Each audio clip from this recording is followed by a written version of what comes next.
Hi besties, my name is Maddie and welcome back to my channel.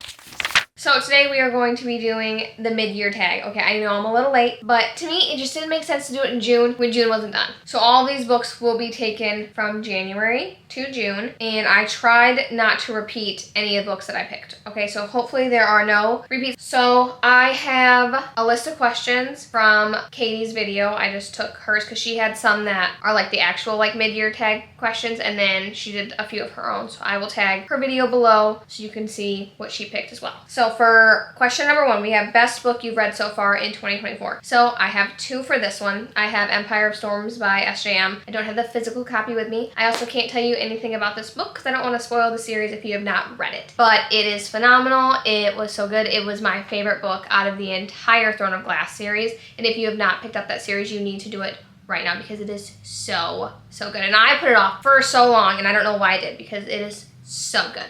And then the second book I have is The 7-Year Slip by Ashley Poston. I am so mad at myself for not picking this book up when like everyone was talking about it when it was super hyped up. And there's a reason why it's so hyped up because it is so good. So this follows our main character, Clementine, and she is now living in her late aunt's apartment, and her aunt's always said like, oh, this apartment's magical. You can either go like into the future, into the past, and Clementine's always been like, right, okay. And she's never believed her until one day she comes home to this apartment and there's a man there who's saying the date is 7 years in the past. And she's like, wait a second. And now it is kind of their love story a little bit, but the love story isn't like the forefront. Like the romance isn't like the main part of this book, which I think I loved so much. It's more following like Clementine and her life and like her journey. And I think that is so interesting to read about. And I loved how well harder topics were handled in this, like their touches on grief. And it also changed my mind on how I'm going to be looking at books for the rest of my life. Like it crazy, and definitely a book I recommend. Out of like all of these books, you need to pick up this one because it is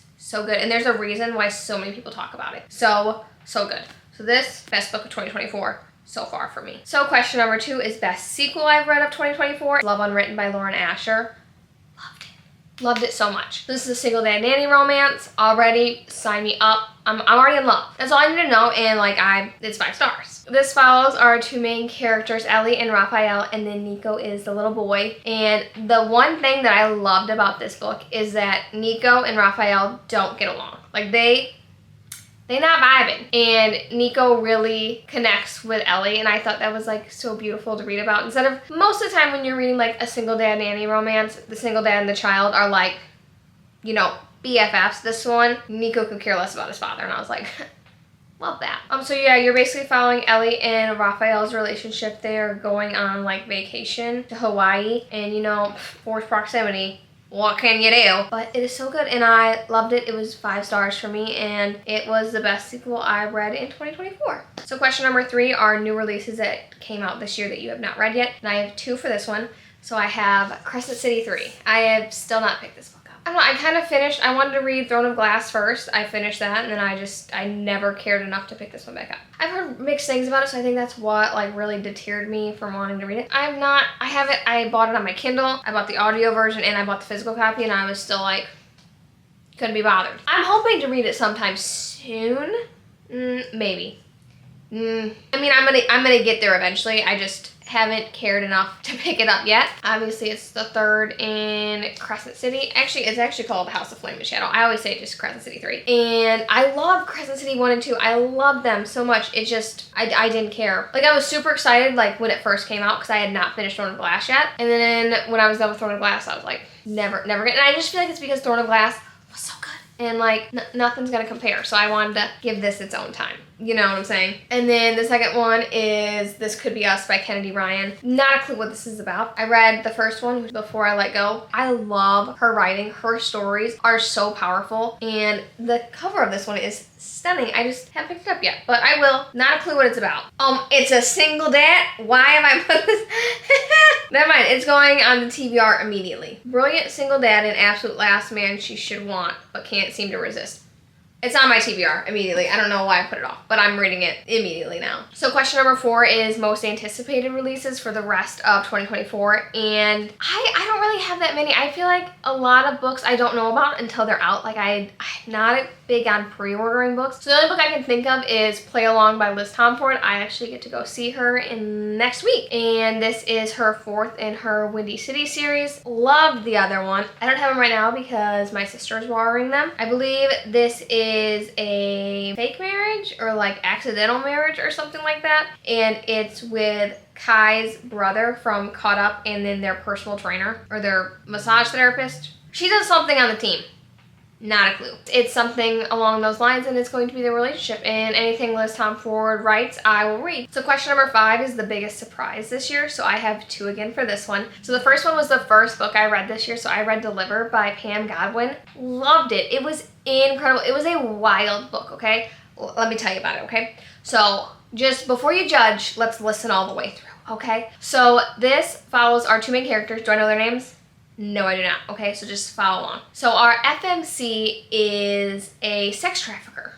Okay? Don't turn this video off. Okay, listen. Just hear me out. And she ends up kidnapping our MMC. Wow, okay, usually it's the man kidnapping the woman. No. She's stealing them off the street. So she's in this sex trafficking ring, I guess you could say. And her job is to prepare these men for their new buyers. So the spicy scenes are spicy. We got kind of CNC because they end up a little bit of Stockholm syndrome, I think, as well. But they kind of like work together, you know. But the plot twist at the end, wild. And I think there's like 3 or 4 more books in this series. So if that interests you at all, definitely check out Delivered by Pam Godwin because it is so good. And don't knock it till you try it, okay? If you're like, seems a little weird, just try it. You know, if you don't like it, you don't like it. But you might. And then the second one I have is The Prison Healer. The wild change from the book I just talked about to this one.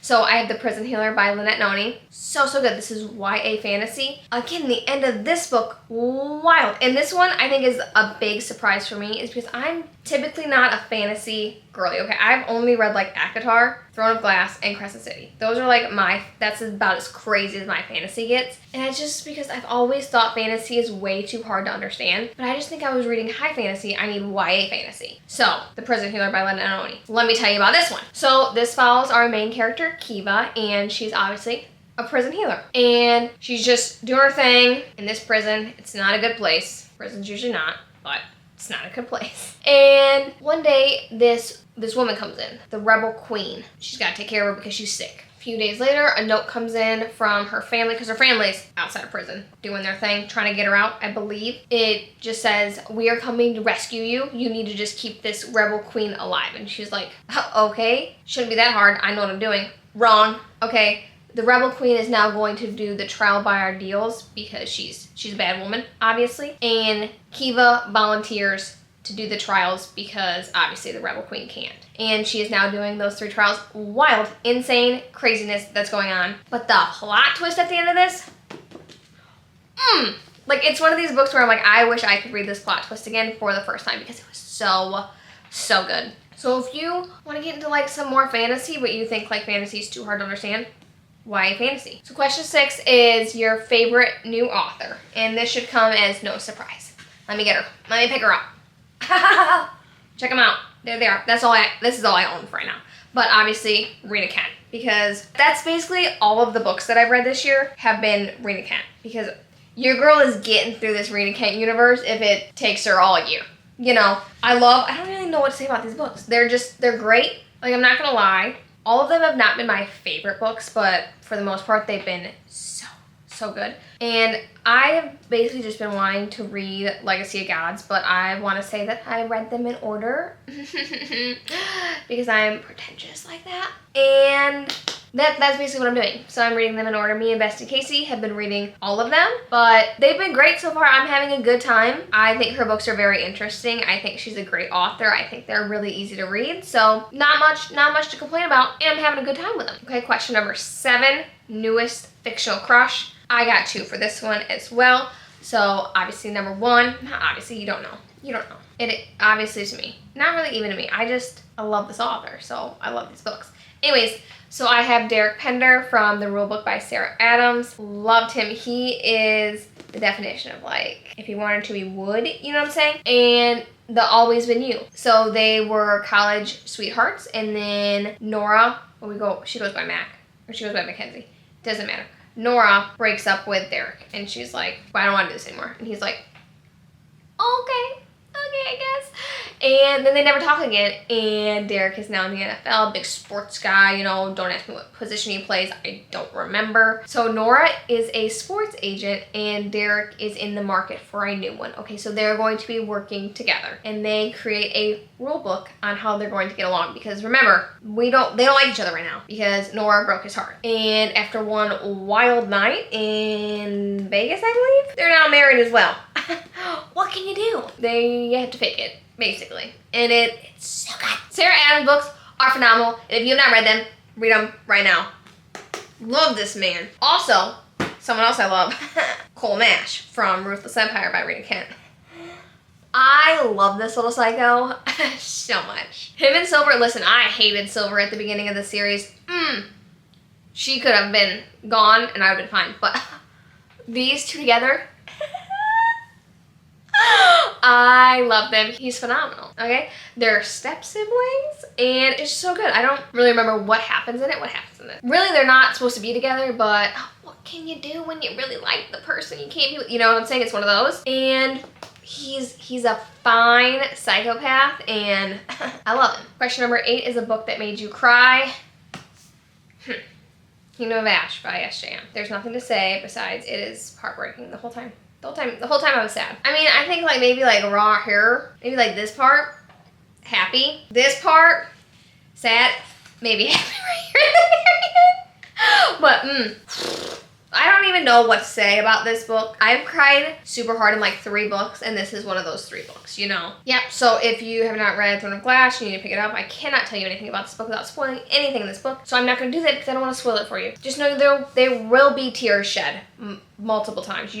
Snot will be on the pages. And there's nothing you can do. Question number 9 is a book that made you happy. So I have The House of the Cerulean Sea by T.J. Klum, again with YA fantasy. But this book is just so cute. It's so sweet. It just made me want to just give it a big hug. So this follows Linus, and I think he's a social worker, I guess you could say, for magical children. So he gets on this case that he has to go see this house on the Cerulean Sea, and he has to make sure the children are okay. And all of these children are magical little beings. And the found family in this, just the way that these kids love each other, the way they love Arthur, the way Arthur loves these kids. I mean, they're so cute. The little magical little beings that they are, and their little powers or what they do. Oh, it's so cute. And Lucy,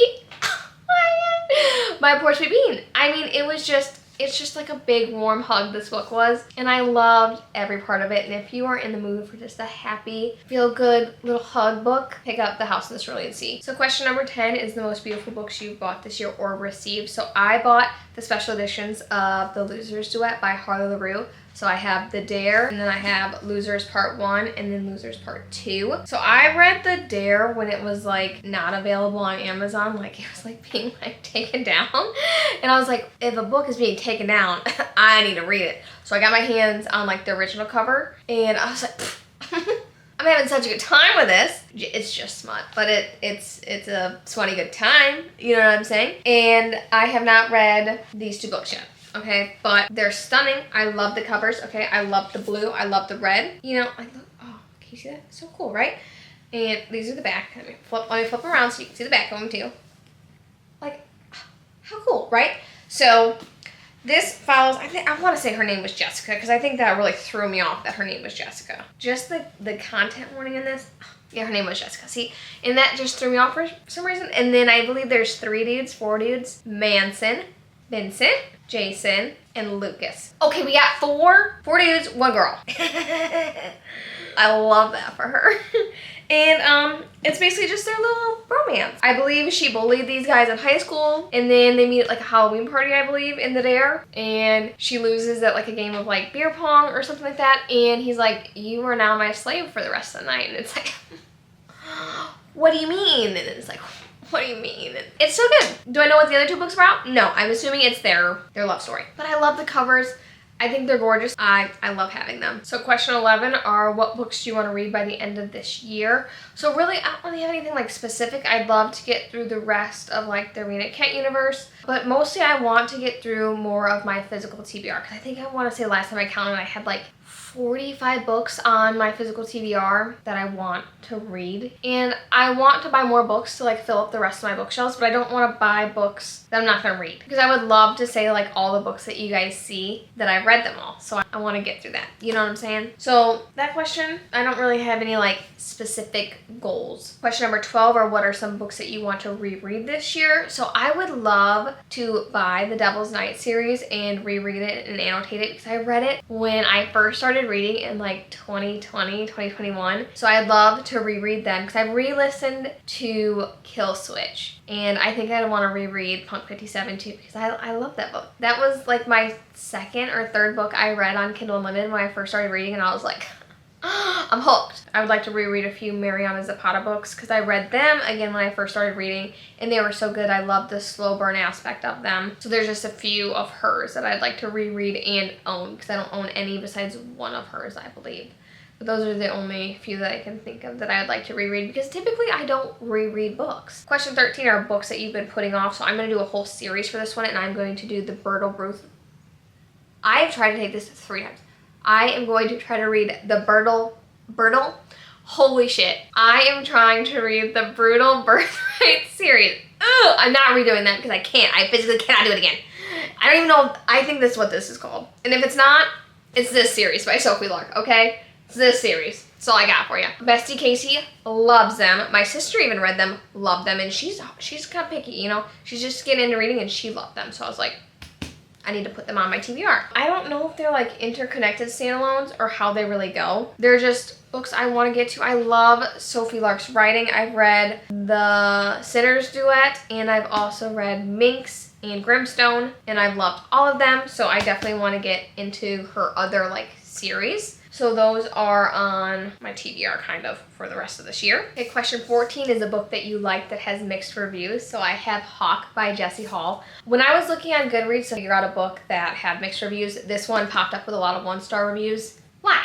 What is the reason? So I love this book. I love every aspect of this book. And I get it, you might not like it because there is cheating. Okay, but her boyfriend, not kind, so we don't care about him. This follows our 2 main characters. She is currently living with her boyfriend, and her boyfriend's like, babe, we're gonna have a roommate live with us. And she's like, all right, I guess, that's fine. And then Hawk shows up, and he is an ex-con, and it's their little spiciness. And it's just that. It's just them living together, and the tension's high, the tension's brewing. That's basically it. It's just their little relationship. And I get why a lot of people don't like it, but I loved it, and I had such a good time with it. Question 15 is a series that you want to finish by the end of the year, which I guess kind of fits in with Bertolt Brecht, right? We're not saying that word. Okay, the Sophie Lark series I showed. I changed my mind, and I did Legacy of Gods by Rena Kent. Basically, I want to read the rest of the Renaverse. I just got a hankering to finish the entire Renaverse. So that's a series I want to finish. Question 16 is a 5-star prediction for the rest of this year, and I only have 1 copy. The other one has not been released yet, so I have Lost and Lasted by Lila Sage. I have no idea what the book's about. I just know I've loved Swift and Saddled and Done and Dusted. So I believe that will also be a 5-star. And then I have God of Fury by Rena Kent. This is an MM romance, and if there's anything I love more than an MM romance, it's a single dad romance, and I love them all. So 5 stars all around. So I truly believe this book will be 5 stars, and I've heard that it handles like harder stuff. I love that. I love when there's trauma in books. I don't know who this follows, what it's about, because I've been really trying to stay away from like who this entire series follows. I feel it in my bones. That's a 5-star. You know, it's deep in my soul. It's the only thing I'm going off of. Strictly vibes. Question 17 is, do you think you'll reach your reading goal, and do you think you'll change it? So my reading goal is at 150, I believe. I think I'm gonna read 150 books this year, and I believe I am like 4 or 5 books ahead of schedule, which is amazing. Usually I'm never ahead, and I think I'm gonna make it. The time I'm recording this video is I'm at like 87 books, I believe, so I think I will be able to reach it. I'm having a good time with it. And listen, if you read 1 book this year, that's great. If you look at 1 book this year, that's great. If you read 300 books, that's great. You know, we're all readers. We're all trying our best out here. So for the 18th question is just, what are your goals for the rest of this year? So let's talk about them, shall we? I don't really have any. After I said let's talk about them, let me think. I didn't write anything down for this question. I wanted to just see what came to my mind. So for YouTube purposes, I would love to try to hit 1,000 subscribers by the end of this year. I think I'm at like 500 and something right now, 508, 7, something like that. So I would love to maybe hit 1,000 subscribers. That'd be really cool. I would also like the opportunity to get some more arcs. I'm really trying to be like ahead at like trying to get arcs. So I would love to like maybe, if I'm setting a goal, I would love to get like maybe 5 arcs for the remaining of the year. I would love to do that. I would love to complete my bingo card. I want to read a few more thrillers, and I would love to just like broaden my horizons, because I love a romance book. I love a contemporary, I love a rom-com, I love a dark romance, you know. But I would love to maybe branch out a little bit more, maybe read some more YA fantasy, read more horror books, read more thriller books. So I think my main like big overarching goal for reading is to like kind of just get more into like, be a little bit more open-minded when reading books. So yeah, those are all of my mid-year tag questions, I guess you could say. I hope you got some book recs from this video. I will put all the questions in the description, so if you want to drop a comment on some of these questions, answer some of them, that'd be great. I'd love to hear from y'all. Casey's been here, can you tell? Yeah, so thank you so much for watching today's video. Make sure to like and subscribe, and I'll see you in my next one. Love yous.